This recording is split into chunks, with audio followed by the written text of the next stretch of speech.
долларлык эквивалент менен алганда биздин бюджет канча миллион же канча миллиард доллар бүгүнкү күндө?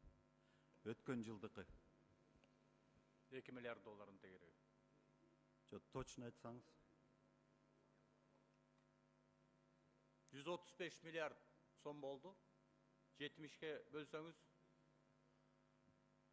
2 миллиард 1 миллиард 928-29 миллион долларын тегерек болду. Мына жетпей калды, туурабы 2 миллиард. Эми мен өзүм оюмду айтайын. Мамлекеттик тартип бар, мамлекеттик тартипте бюджет тартиби биринчи орунда турат. Мына бизде бюджетти жана сиз түшүндүргөнгө аракет кылдыңыз. 17-жылы ушундай болуп калыптыр, 18-жылы биз оңдодук депчи. Бирок кечээ күнү биз сиздин слайдты көрдүк. Ал жерде сиз дагы бердиңиз вообще. Чыгаша менен кирешенин баарын теңчи, толук картинасын.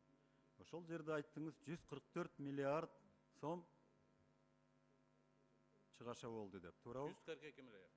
142 миллиард. 142 миллиард. Биз мыйзам менен оңдогонбуз. 161 миллиард доллар сомду ноябрь 18-жылы 155 миллиард сомго түшүрөлү деп. 2 мыйзам кабыл алдык. Бирок бирөө да аткарылган жок. Ошондо жалпы жонунан 20 миллиардка жакын акча каяка кеткени билинбей калды. Келген жокпу же башкача жок болдубу түшүнүксүз. Анан аягында биз 135 миллиардка барып токтодук. Дефицитибизди чындап карап келгенде, мен кечээ күнү мынакей сиздин министр финансыңыз менен 2 сааттай сүйлөштүм кечинде. 6 миллиард дефицит деп атабыз. 1 миллиардтын тегерегинде эле болуп калса, анда профицит менен эле чыктык деп эле башында эле жазып коюш керек эле да. 20 миллиард бюджетке алып келе албаганыбыздан кийин анда өкмөт башчысы кандай отчет берип атат? Мына ушул маселе, же бир мыйзам аткарылбаса. Анан сиз айтып атасыз, азыр 142 миллиардка токтодум деп слайдта. Фактически 135 миллиард расход болгонубуз. Мына ушундайларды жакшылап анализдешибиз керек да. Бул биринчи маселе. Экинчи маселем. Мына менин коллегаларым айтты, сот реформасы боюнча. Бүгүнкү күндө сот арачылары боюнча 2 мыйзам параллельно иштеп атат. Бирөөнү токтотушубуз керек да. Эгерде биз мыйзамды аткарбасак, анда анан премьераны аткарбаса, сот аткарбаса, анда ким аткарат анда? Мына ушул сот арачылары боюнчабы, же болбосо бүтүндөй сот реформасы боюнча биз мыйзамдарды кабыл алдык. Президент указды кабыл алды. Аягында жогорку кеңеш токтомду кабыл алдык. Бирөөнө да көңүл бурган жоксуңар. Мына бүгүнкү күнгө чейин оюңарды билдирбей атасыңар. Акыркы жогорку кеңештин токтому боюнча. Анын ордуна элчилериңиз чуркап жүрөт, Мыктыбек байке ушуну көтөрбөй эле койсоңуз депчи. Андай болбош керек. Күнү түнү иштейсиңерби? Аткарыш керек.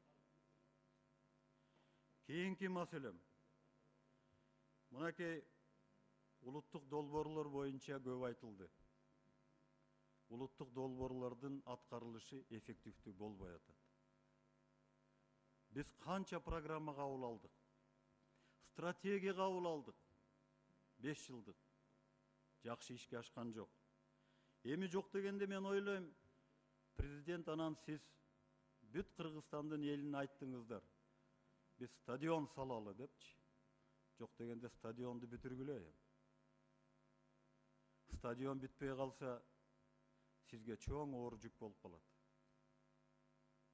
Тарыхта бир улуттук долбоорду чытап кетишиңиздер керек да. бул маселе боюнча. Чындыгында сиздер мурунку долбоорлорду ишке ашырганга эле аракет кылып калдыңыздар. Мана ашырыш керек баарын.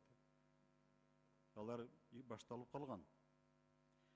Мен ошондуктан ойлойм, мына ГЭС боюнча көп айтылып атат. Мен тарыхка кичине кайрылып кетейин. Советтер Союзунун убагында 80-жылдан 90-жылга чейин Иссык-Кульско-Чуйский территориальный комплекс деген чоң долбоор Москванын деңгээлинде бекитилген болчу. Ошол жерде Сары жаздан баштап Чүй суусунун кайерine чейин Кыргыз территориясында ага турганына. Ошондо бүт ГЭСтер, бүт социалдык инфраструктуралар, бүт курорт маселелери, бүт алма жемиш бактарын бар ошонун ичинде камтылган болчу. Жок дегенде ошону көтөрүп мындай иштеп койбойсуздар. Даяр долбоор.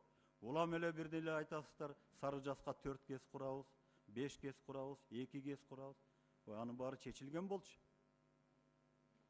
Мындан 35-40 жыл мурун чечилген болчу. Ошону сиз алып койсоңуз, мен ойлойм туура болот эле. Так маселе көп. Бирок Исхак Абсаматович абдан ёмко айтты.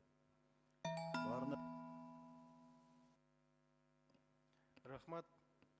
Кийинки сөз депутат Жапаров Акылбек Үсөнбековичте.